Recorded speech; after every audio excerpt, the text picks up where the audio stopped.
Alright, welcome to this edition of the Redneck Photography Review. For those of you who watched the Mamiya RB67 review, it's going to be kind of like that, only this time we're covering Minolta 35mm SLR cameras. SRT and XG and X series, you know, they're very similar. More features the further along you go, some kind of automatic, but this one's the XG1 right there. I got two of them. I had XGMs. I've had the SRT 101s. I've shot with a XD11 and an XE7, an X700, you name it. I'm a Minolta man. So without any further ado, let's get to introducing you to this camera. How about that?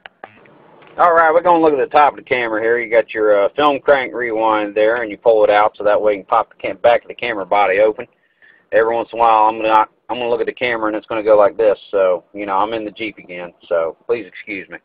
Right here we've got our power selector. You got your self timer up there. There's a little knob down here. You move it around, select it. You got your self timer. You got You got power off.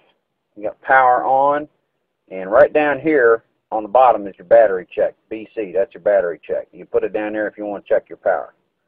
You got your standard hot shoe for your flash right there. You've got your auto exposure bracketing indicator for anywhere from -2 stops to +2 stops over what you got.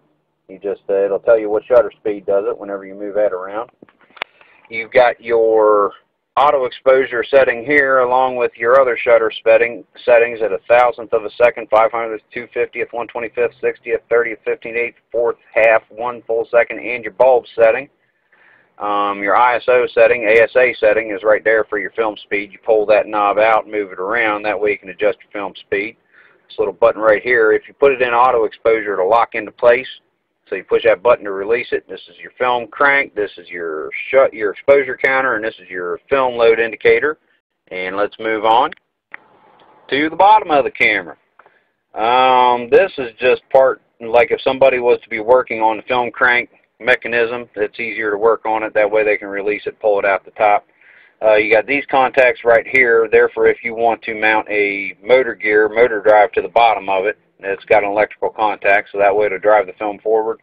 This is your film wind release, so that way the film can be wound back into the cartridge. Your battery cover. It takes 2 watch button batteries. Put a penny or a dime in that little crease there. Lefty loosey, righty tighty. You know, it takes it out. Standard 1/4-20 tripod bush. And we'll move to the front of the camera. Over here. Right here you've got your button to depress. That unlocks the lugs that hold the lens into place, so you can turn it counterclockwise, take the lens off, put it back into place, and that clicks when it's locked.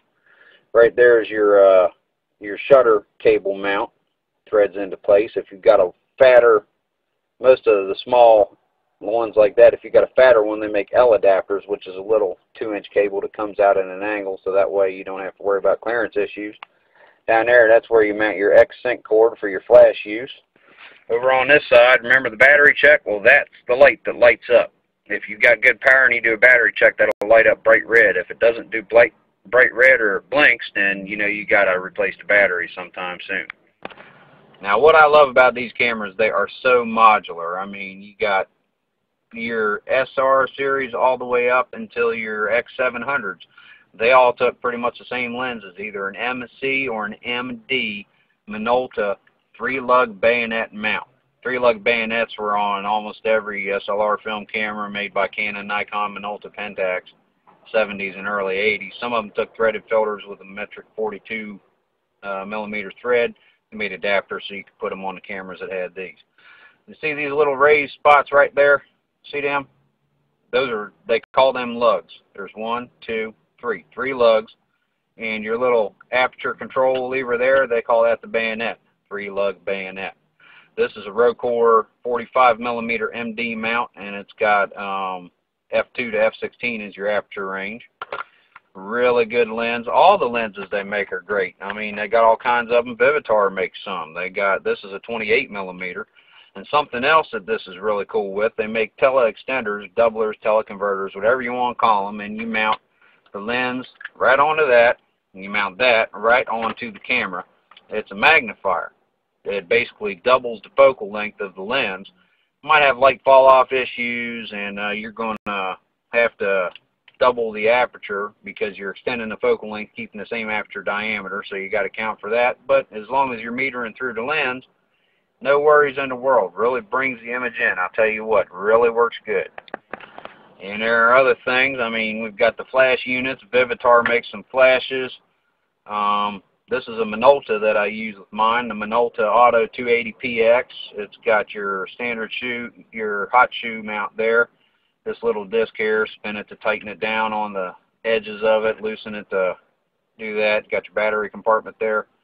You got your, it helps with the guide numbers. You don't have to do the math with flash guide numbers. It's this little gauge right back here pretty much does it for you. Back to the lenses. Everybody and their grandmother made lenses for these things. I mean, from the prime focal length, the prime lenses I showed you, to zooms.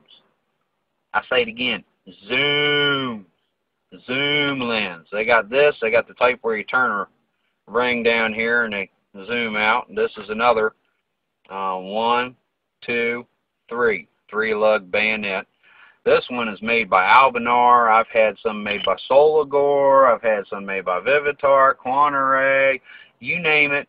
If someone was making a lens in the 70s and 80s, more than likely they made one for the Minoltas.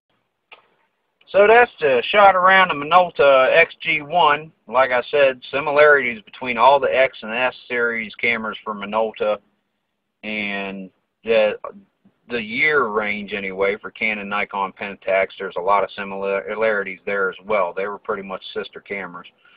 So I hope you enjoyed this. Of course, you got any questions about film photography, great place to go. APUG, www.apug.org, Analog Photography Users Group, 35,000 plus members, and we all know everything, or at least we think we do.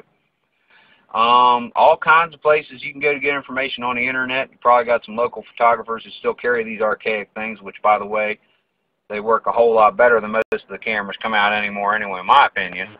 The difference between a film camera and a digital camera, I love this joke. A Nikon D40, when hurtled at a cinder block wall, shatters into millions of pieces of plastic and wire and glass and sand upon impact. Throw a Minolta, makes a hole, keeps on going. This is your redneck review for the Minolta cameras. Have a good day, all. Bye.